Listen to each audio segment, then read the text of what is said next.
Tucker Carlson has been one of the only people through this whole Saudi Arabia thing with that journalist, and we'll get into that in a little bit, who's been bringing up the Yemen war, like left and right, like from the very beginning. He was talking about Yemen, you know, over the last few years. He was probably the strongest critic of Trump bombing Syria. I was a huge critic of Trump sending more troops into Afghanistan. He's been like, these neocons lied to us. They want nothing but war. They're bloodthirsty. He's battled it out with Lindsey Graham and Max Boot and a lot of these war hawks. So you got this hardcore anti-war guy. And then Charlie Kirk, and I may have even said something on the show about him, and I guess I got this wrong. And I think I saw him tweeting something about how great it is that Trump got us out of the Iran deal and how Iran's the largest sponsor of terror and something like blah, that same old tired talking point from the neocons, which is, you know, completely, they're never asked to actually prove that. It's just kind of like an assertion. And oh, by the way, nobody ever makes a connection that the terror that Iran supports is like Hezbollah in Israel. It has nothing. It's not our problem at all. It's Israel's problem. It has nothing to do with us. They support these Shiites like Hezbollah. It's like, yeah, that you know, I've said this before, but Hezbollah is a legitimate threat to Israel's ability to occupy southern Lebanon. That's what they're a threat to. Isn't Iran also in Yemen with one of the? Isn't that part of what's going on there? Well, there are. I mean, I don't actually know exact, because, you know, they make these claims all the time. Yeah. I haven't actually seen that one like borne out proof, but yes, I do think that overall, yes, like there are some interests in Yemen that that Iran might have. But, you know, the side we're on is basically Saudi Arabia and Al Qaeda. So right. It's not very clear. So when you just use this word terrorism, it's like, yeah, well, none of the terrorists we've ever had to deal with are getting help from Iran. In fact, they're directly fighting them. Like they're directly fighting Al Qaeda and ISIS in Syria, and I really don't know the extent of their involvement in Yemen as well. But anyway. So I had heard Charlie Kirk say something about that before. So I just kind of in my mind go like, okay, you're kind of one of these guys, these right wingers who's, you know, good on free markets when we're talking about an idea, but support the military and probably, you know, too pro-war and pro-cop. Now, I was probably right about the cop part for me, but he came out in the debate at one point where they were, you know, Hassan was talking about like imperialism and, you know, war for profit or things like this, you know, kind of left-leaning terms for being anti-war. But Charlie Kirk just goes, yeah, man, look, dude, I'm against all those wars. He goes, I was against the war in Iraq. I'm against the war in Afghanistan. And then he brought up, I'm pretty sure, I'm not wrong about this, but then he goes, I don't think we should be helping the Saudis fight this terrible war in Yemen right now either. And it was just interesting to me that it was like, wow, that is just, you know, I know we talked about this being a big deal when Trump ran against the wars and against the Bushes, but that's pretty incredible. This is a pretty incredible turn that, like, even the, like, popular leaders on the right wing now, it's not Bill Kristol and people like that. Like, it's fucking these guys who are like, yeah, this doesn't make sense. It's like, we're wasting money and all those other, like, conservative kind of justifications, but there's also like, and it's wrong. It's wrong that we're fighting these wars. And that is a big deal. I don't know any other way to say it. That is a really big deal that's changed in my lifetime. This would have, just like I was saying back in 2004, or being able to remember those times, this would have been inconceivable in 2004 that the party of George W. Bush would be the more anti-war party of the two majors. You know what I think part of that is, and this is outside of morality, but they're losing, and it's hard to identify with things that are losing. So, for example, we're still in Afghanistan. They've got nothing to show for it. Iraq's a disaster. The only thing they can point to as a win is that they actually killed Osama bin Laden. But at the end of the day, these wars haven't been successful. And then, and to me, yeah. No, like, I agree with you, but then I think the Osama bin Laden thing didn't even work either, because you have Obama kill Osama bin Laden and then spike the football and really go, yeah, we got Osama bin Laden. If you remember, when they were getting reelected, they were running on, they would say, Joe Biden used to say, Detroit's alive and Osama is dead.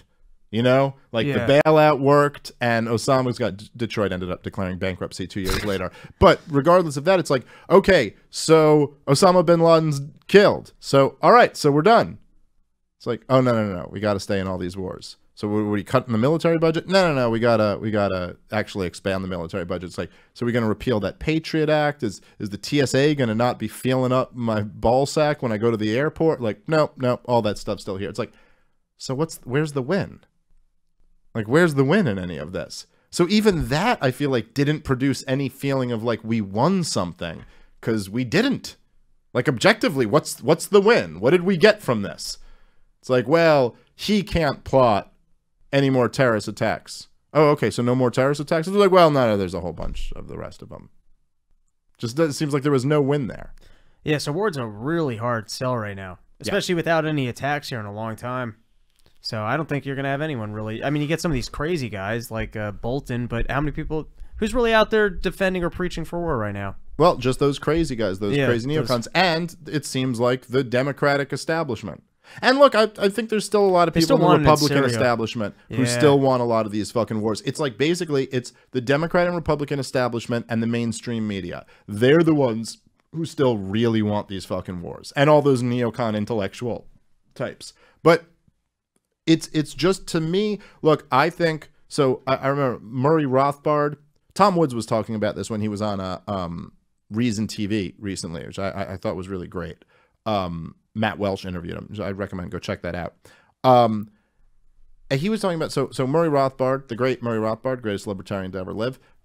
He basically wrote, I think it was like in the 50s, he wrote that he basically just came to the realization that the issue of war is what this whole libertarian business comes down to. He's like, the more I study this stuff, the more convinced I am that the war issue is the center of this whole libertarian business. Like, that's the thing you got to get right. You got to be on the right side of that.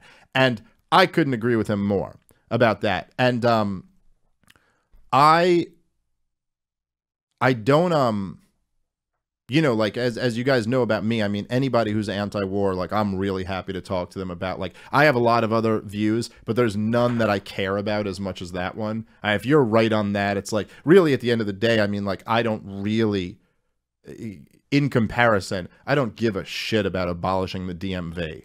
You know, like, compared to ending wars. It's like, if there was like an anti-war party, but they were like, got to keep the DMV, you're like, yeah, whatever. We'll keep that and we'll end these fucking wars. Like, that's way better.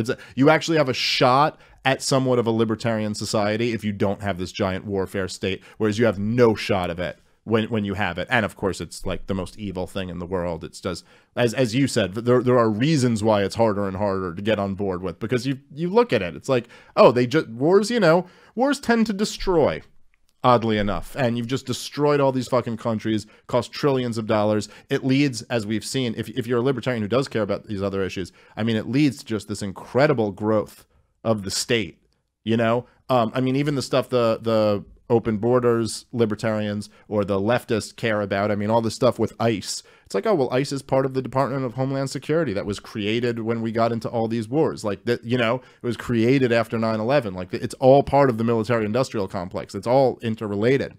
But so Murray Rothbard, in the 60s, he tried to make alliances with the New Left, as they were called at the time. And he basically, you know, they were like really anti-Vietnam War. And generally speaking, the right wing wasn't as good on that issue. And so he was like, well, I'm going to go talk to these guys. Like, I'd rather go talk to some fucking anti-war hippie type guy about why we should all live in you know, a liberty should be the goal and all these things, than go talk to some fucking Cold Warrior who's like, we have to prosecute this war in Vietnam. He was, and he talked about how he thought the right had just, you know, gone off the rails. You know, that the Betrayal of the American Right is an unbelievable book, if you want to read that, by Murray Rothbard.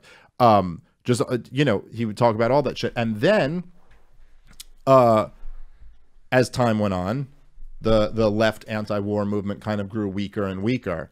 And, of course, he never lived to see the George W. Bush wars and see kind of the anti-war left there. But so as the anti-war left kind of got weaker, and also I think he just, he kind of at a certain point like got disillusioned about the left. Like he was like, oh, these people are just hopeless socialists. They're never going to embrace the, you know what I mean? Like anything that I want to preach to them. And then in the 90s, after the early 90s, right after the fall of the Soviet Union, he tried to kind of cozy up to what were known as the paleo conservatives, which was like Pat Buchanan and like a lot of other guys like that, like Paul Gottfried and a lot of these other guys who were considered in that group. And he went to try to talk to them because basically they were fairly libertarian leaning on some things, liked the free market, liked kind of they weren't like cultural leftists. They were, you know, they were against like I don't know, just like a lot of things like the encroachments of the state. They hated like the forced multiculturalism and affirmative action and welfare. They were against all these things. But the big area where they disagreed was that they were Cold Warriors. And they wanted to, they felt like, you know, this external threat of the Soviet Union. So when the Soviet Union fell, they basically split with the neocons. And there's like the Pat Buchanan phenomenon where he was like, no, we're not fighting these wars anymore. We're not fighting these wars. And so then they were like, oh shit, we need to go talk to these guys. Because now that they're anti-war, like that's kind of the most important issue. And if we could get them on our side, then that's fine. And there'd be these things where, and of course, like the mainstream response to it is just like, oh, Murray Rothbard liked them because they were racist or something like that, which, you know, like is... It's a nice plus. Yeah. You're going to join a group. Honestly, they're going to be a little... That actually might be the truth. It was just like, oh, yeah, there's that too.